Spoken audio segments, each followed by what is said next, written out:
¿Te acuerdas de cuando el domingo por la mañana salías con tus amigos al cine, luego ibas a la pizzería, después a Copelia y finalmente regresabas a la casa tremendamente contento? ¿Te acuerdas cuando jugar al cometierra, a las bolas, a los tiros eran nuestros sueños realizables? ¿Te acuerdas? ¿Te acuerdas de cuando guerra solo significaba arrojarse tizas y bolas de papel durante los cambios de turnos de clases? ¿Te acuerdas? ¿Te acuerdas? ¿Te acuerdas?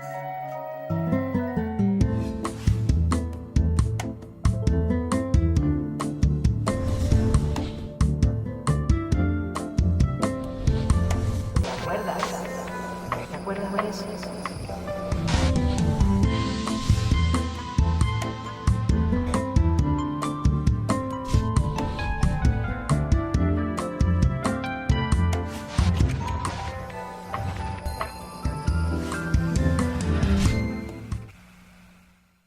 Hoy estaré hablando con un caminante, un hombre que llegó a estas tierras cargado de sueños en su mochila para esparcirlos en el mundo que se encontró a su paso y así, con el tiempo, convertirse en un nativo más de estas tierras. Mi invitado de hoy, Avelino Cabrera. Si me acuerdo de ti, constantemente, si me acuerdo de ti, si no te olvido, debe ser porque siempre te he querido, porque te he de querer eternamente desde aquella ocasión. El tiempo no es más que la sucesión de los días, uno tras otro.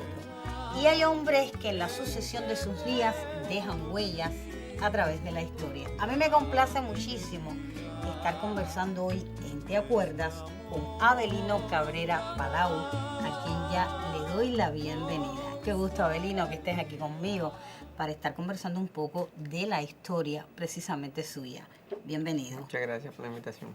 Bueno, yo propongo iniciar por aquellos primeros años mozos de su vida, su familia, porque desde la parte más oriental de nuestra nación, usted por supuesto plantó una semilla con su familia. Nací en Monterrú de Guantánamo, soy el mayor de nueve hermanos. Mi padre, Rafael Cabrera González, y Alejandra Palau Echavarría. Era un campesino y entonces yo pasé bastante trabajo para ir a la escuela cuando eso era muy difícil en el campo estudiar. La escuela quedaba muy lejos de muchas distancias de donde yo vivía. Había que atravesar el río, a veces que estaban crecidos no se podía ir a la escuela, potrero con ganado, toda esa situación. Y también la inestabilidad que había con los maestros en esa zona. Que sí, a veces pasaban tiempo y yo no estudiaba y así. Llegué a alcanzar un tercer grado nomás en mi estudio primario. Y entonces, bueno, también yo desde niño mi casa, en casa de mi padre fue uno de los primeros lugares donde hubo radio en esa zona campesina, porque mi padre siempre fue una gente que no sé, didácticamente, él se superó un poco, conocía un poco de números, de letras y eso, pero él por su propio medio, ¿no? Él nunca... Y entonces también, como yo era el mayor, la primera película la vi como a los 12 o 13 años, que me pudo llevar a Guantánamo, a la ciudad de Guantánamo o a Santiago de Cuba, por gestiones que él tenía que hacer. Y entonces también visité la emisora de Guantánamo ya para esa fecha, más o menos como una o dos veces, una de Santiago de Cuba. Y todo eso me fue dando alguna... ¿Noción? Sí, noción de la cultura, de la cosa, ¿no? Y ya decía, hubo radio, había aventura, había alguna cosa de esa novela, radiales. Y entonces también empecé con la cosa ya de chiquito, del dibujo y eso. Dibujaba Martí. Recuerdo que como a los 12 o 13 años yo hice un dibujo con un fondo negro y 8 estrellas, significando que con la fecha del 27 de noviembre, por la muerte de los estudiantes de medicina. Todas esas cosas son ideas que me fueron surgiendo así. Y ya después mi padre se mudó por ahí, de ahí para Sabaneta, un lugar que se llama Sabaneta, que estaba en la carretera, va de Guantánamo a Sagua de Tánamo. Compré una finquita a plazo de 2 caballerías de café y eso. Era una zona un poco más desarrollada, un poquito más desarrollada, había un poco más. Y entonces, ya ahí, al cabo de como los 17 años por ahí, yo cogí un curso de dibujo humorístico por correspondencia, una escuela norteamericana. Y empecé, yo mandaba los trabajos, ellos me lo calificaban, me lo enviaban y así.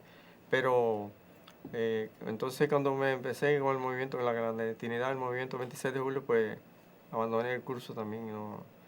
Después hasta que ya llegué a La Habana y entonces iba a estudiar en una escuela de dibujo, pero otras tareas de la revolución me lo impidieron. Ahí seguro que esa etapa fue muy importante para Avelino, sobre todo porque marcó pauta importante en la formación político-ideológica de usted. Por eso coméntenos del proceso de la clandestinidad, cómo Quería llegó. decir eso. Mi padre simpatizaba con Eduardo Chivá, que era del Partido Ortodoxo. Y también ya después, bueno, cuando el asalto al cuartel Moncada y toda esa cosa, nosotros, aunque no podíamos hablar de aquello, porque aquello está ahí, esa zona también visitaba mucho la Guardia Rural y toda esa cosa, pero sí no simpatizábamos con ese hecho, ¿no? Y ya después cuando yo tuve la oportunidad que enseguida me incorporé al movimiento 26 de julio en la clandestinidad, hacíamos cantidad de actividades, poníamos bandera, propaganda, vendíamos bonos del 26 de julio, hacíamos algunos sabotajes. Después yo llegué a ser el segundo del jefe de la zona.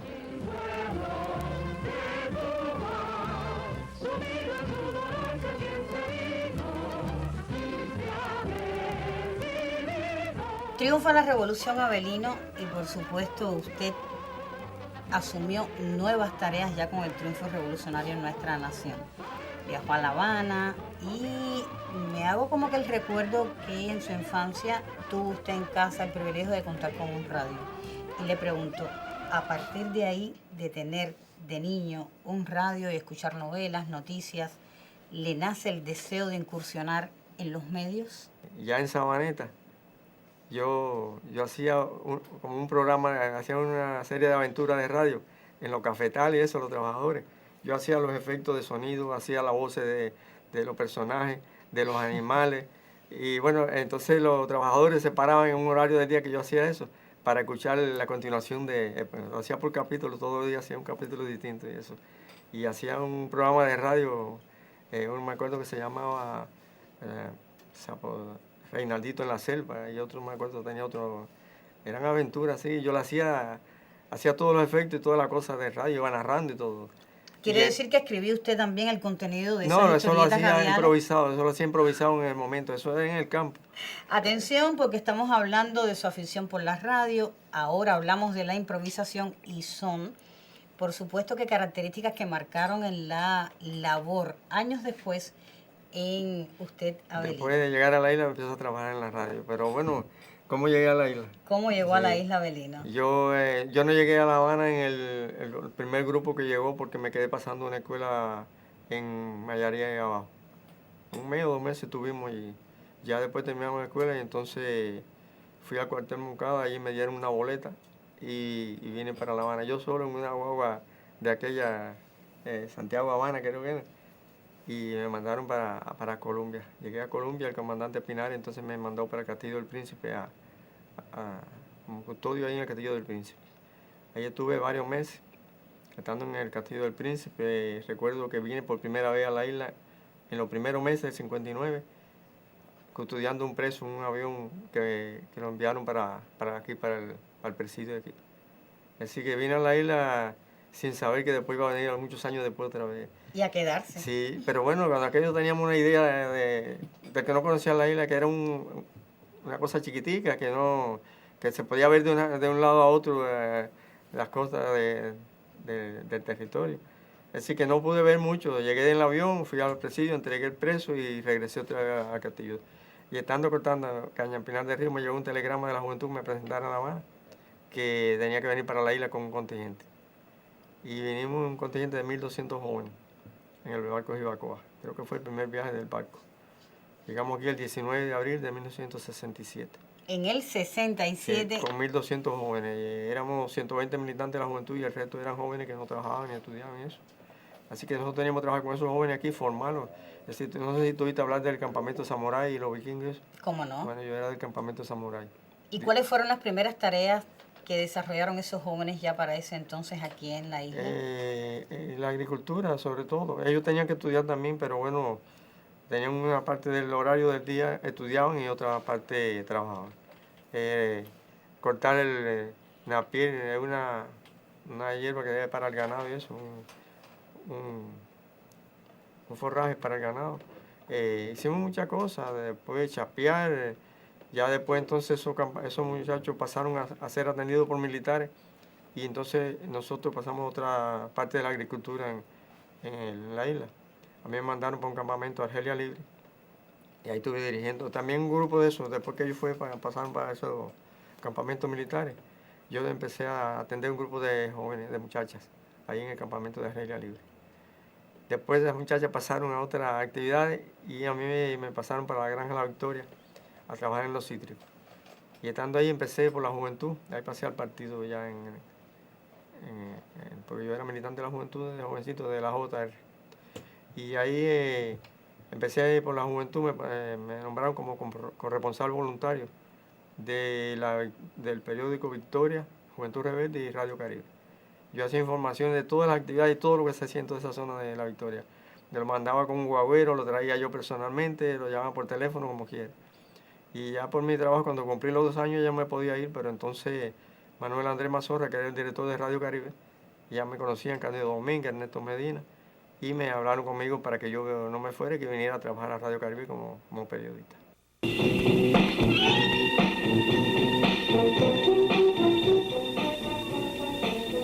En el archipiélago cubano, territorio libre en América, Radio Caribe, desde la Isla de la Juventud.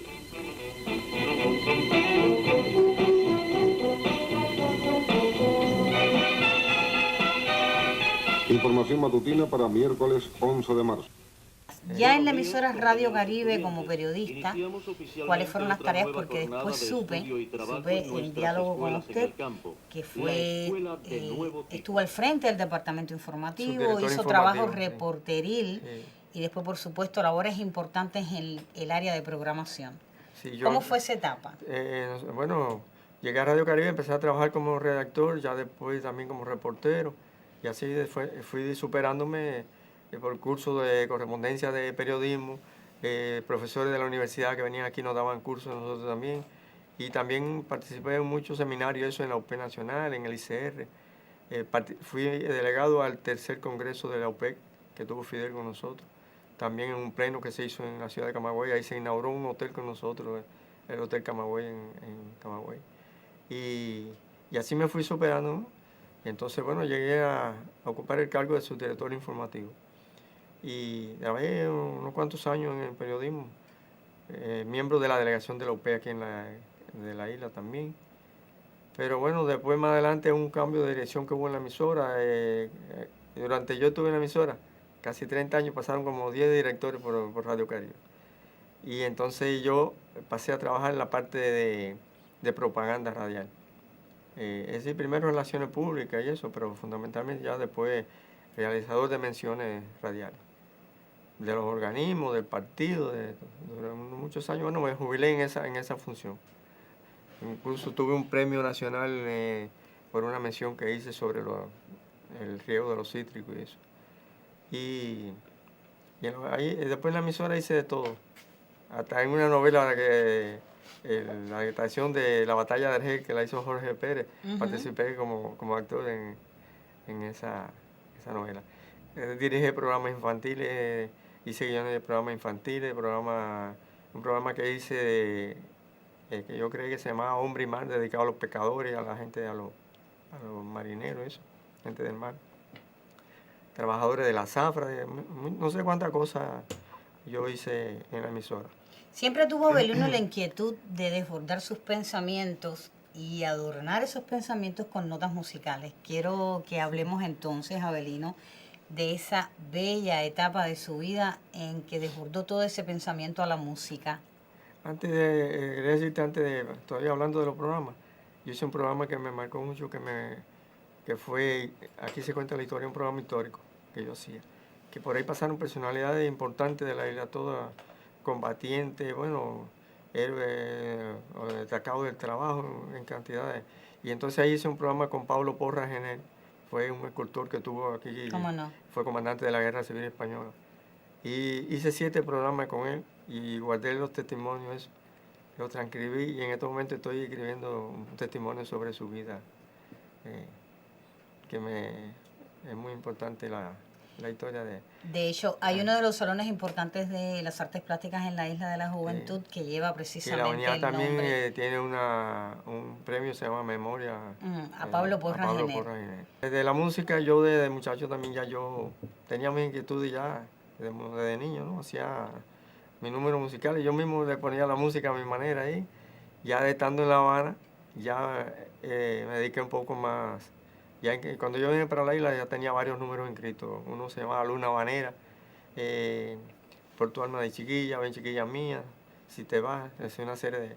Incluso el combo de Zenén Suárez estuvo montándome Luna Habanera con Portillo del Cool en el Hotel Capri.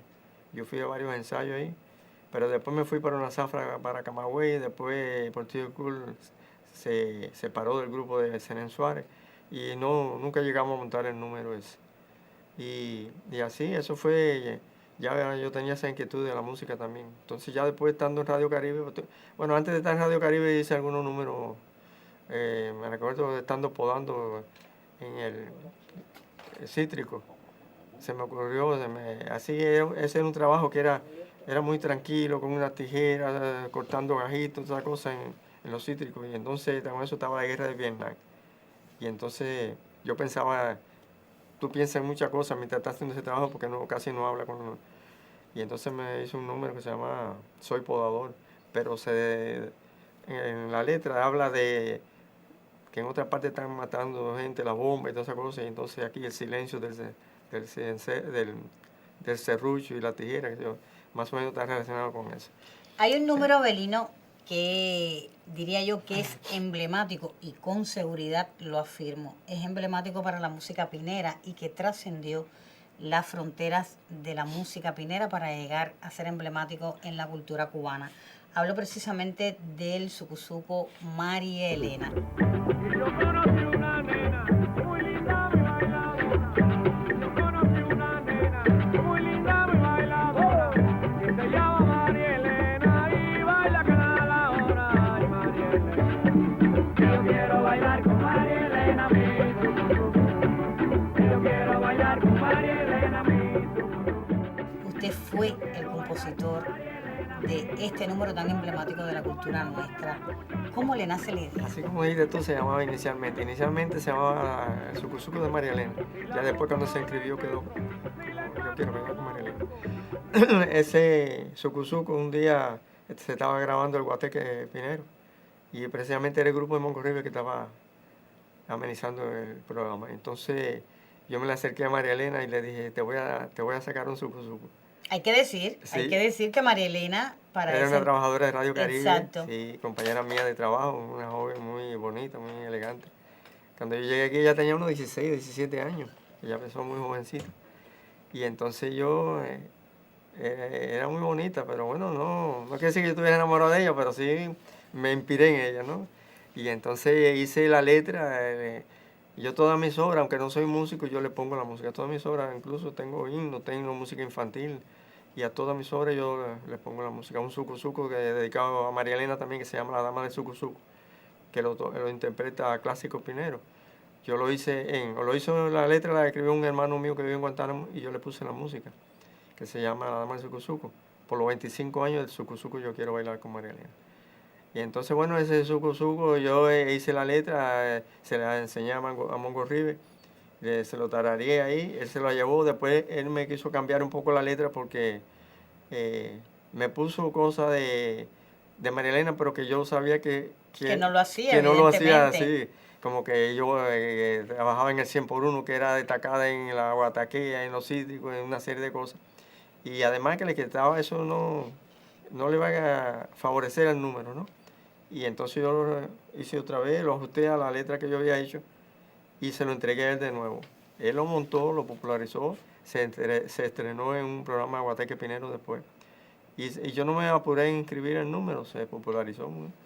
Y entonces un día supe que él lo había inscrito sin contar conmigo, pero bueno, parece que no lo hizo sino porque me vio que yo no lo escribí y entonces después yo lo supe, hablé con él y él me dijo, no, yo pensaba que no te interesaba, pero digo, bueno, si a mí así como no me interesa, yo lo hice Sí, es suyo, y por se lo supuesto, dediqué a María Elena claro. también, le entregué la letra a ella cuando hice el número.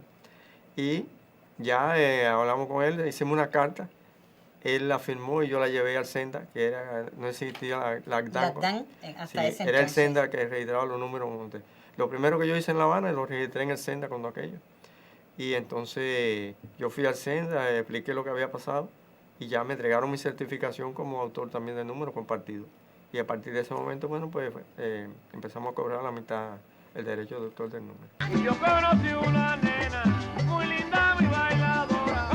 Y yo conocí una nena muy linda, muy bailadora, que se llama María Elena y baila que da la hora. Ay, María Elena. Hay una anécdota personal para mí muy interesante y sé que para usted, Abelino, es importante también desde el punto de vista emocional. Y es que a partir de que se empieza a popularizar el tema Sucusucu para María Elena, yo quiero bailar con María Elena, tuvo la oportunidad un joven de saber que quien había escrito la letra y aportado acordes importantes en la música de ese tema era su padre. Coméntenos de eso. Ah, No sabía que tenía ese detalle está yo. hablando de mí, ¿no? Exacto. Sí. No, ese número tiene varias historias, pero bueno, te voy a hacer una. Ese fue un hijo que yo tuve en La Habana. Nosotros nos separamos, yo vivía en el barrio obrero con la mamá. Nos separamos muy jovencito el niño, de 1 año y pico. Y ella fue a vivir entonces a casa de su madre. Fíjate, en aquel momento el interés, la poca interés de la gente así por la cosa, pues esa casa era mía. Me la dejó un primo hermano mío que era también rebelde. Y yo empecé a vivir. Yo me fui para el cuartel otra vez, San Ambrosio, y le dejé la casa a ella. Y ella abandonó la casa y se fue a vivir a la Guinera, Arroyo Naranjo, con su mamá. Y la casa se perdió, el Estado se quedó con la casa. Pero entonces yo seguía atendiendo al niño, yo iba allí a llevarle su mensualidad, a verlo y mantenía relaciones con ella. Quizás si algún día a lo mejor hubiéramos vuelto otra vez. Pero un día llegué y me dijo la madre que ella se había casado y que se había llevado al niño y que dijo que no iba a decir dónde estaba para que yo no se lo quitara. Eso fue lo que ella pensó, ¿no? Pasaron los años, ella más nunca se supo de ella ni del ¿Cuántos niño. años pasaron? 40 años. 40 años. 40 años, pero que de la familia o incluso de ella, supiera de ella 30 años. Ella más nunca hizo contacto con la familia ni con la madre. La madre murió allí y ella no se enteró cuando murió la madre. ¿Y qué pasa a partir de que se populariza Bueno, el sucusuco? entonces un día yo lo buscaba por distintas zonas que me decían que podían venir, por la zona de Batabanó, y él me buscaba a mí también, porque ya le habían hablado de mí, una tía que él conoció a los 30 años. Él se llamaba Abelino, igual que yo. Lo que pasa es que el padrastro que tuvo le cambió el nombre y el apellido. Le puso Miguel Cepter, pero él se llamaba Abelino Cabrera. Entonces yo lo buscaba por ese nombre y no podía encontrar figura. Claro. Entonces un día la madre escuchó por Palmas y Cañas el sucusuco Yo quiero bailar con María Elena, o yo que me mencionaron a mí. Y entonces relacionado con el sucusuco, la isla, pues él enseguida se interesó, mandó una nota con unos compañeros aquí a Radio Caribe, preguntando más o menos por mí, por un combatiente que trabajaba en Radio Caribe, ¿sí? o que a ver si trabajaba ahí, dónde podía localizarlo y eso. Y enseguida me mandaron los compañeros a mi casa, vi la nota, venía un teléfono. Ese día no me comuniqué con él, pero al otro día sí, con él y la esposa, que vivían por la zona por ahí, cerca de la Escuela de Deporte de Liberación, en la granja ganadera Sierra Maestra. Y entonces ya me comuniqué con él. Y le dije, mira, a los 7 días, el día 21 de abril es mi cumpleaños, yo voy a estar en La Habana, en Santiago de la Vega, en casa de mi hermano. Y le di la dirección y todo, y ese día nos encontramos allí en casa de mi hermano. Pasaron 40 Un años. muchacho alto, de los más altos de mis hijos, yo tengo 4. ahí nos conocimos a él y la mujer, y bueno, ya hizo una amistad también con mi hermano, que en estos momentos a veces él se equivoca y le dice papá a mi hermano, le dice mi papá y a mí me dice tío. Entonces, y ellos se llevan muy bien, pasaron 40 años para que pasara eso. Pero solo para el reencuentro 7. Y de ahí para acá, ese es el hijo que más me busca, el que más busca a toda la familia que no conocía por parte de mía. Y así ha sido una relación muy bonita y muy buena con él. ¿Qué es entonces la radio para Avelino? Una escuela, mi vida casi. La Radio Caribe en mi casa.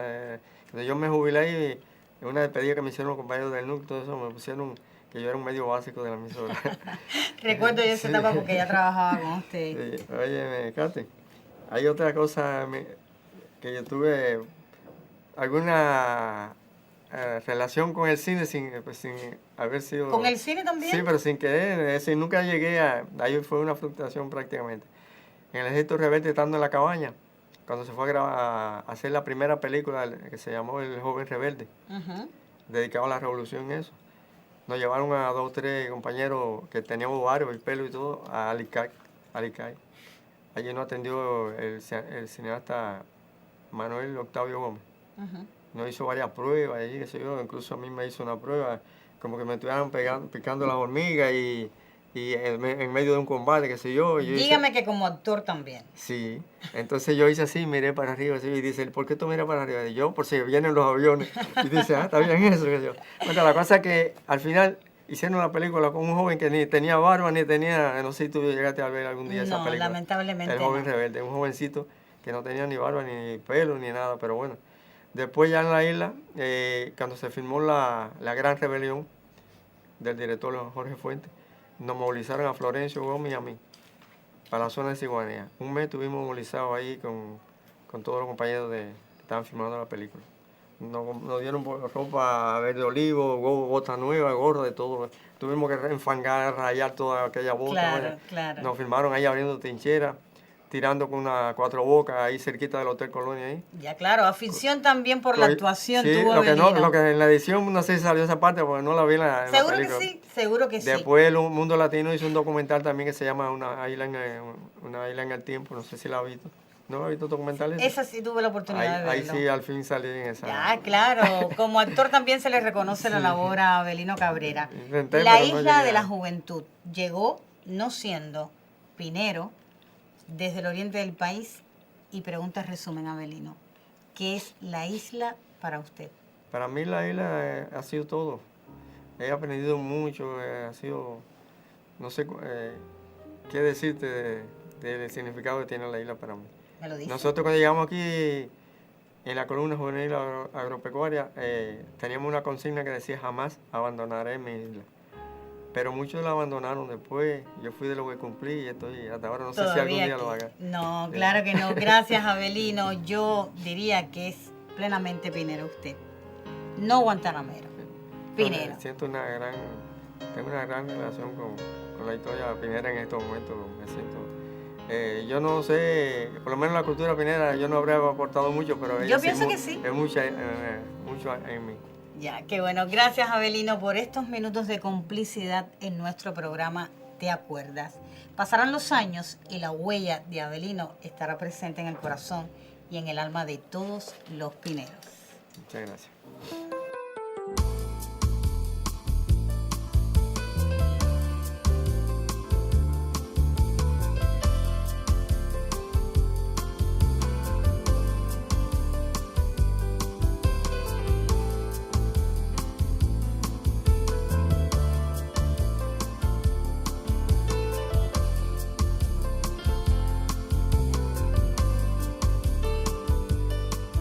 Una vez más me despido anunciando un pronto regreso para seguir indagando sobre la historia y la cultura de esta lejana tierra de corsarios y piratas. Hasta pronto. Es bien difícil decir lo que yo siento cuando no sé qué llevas dentro. Te quiero pedir, escucha por favor lo que necesito decir. Escúchame, tengo algo que decir. Debes prestar mucha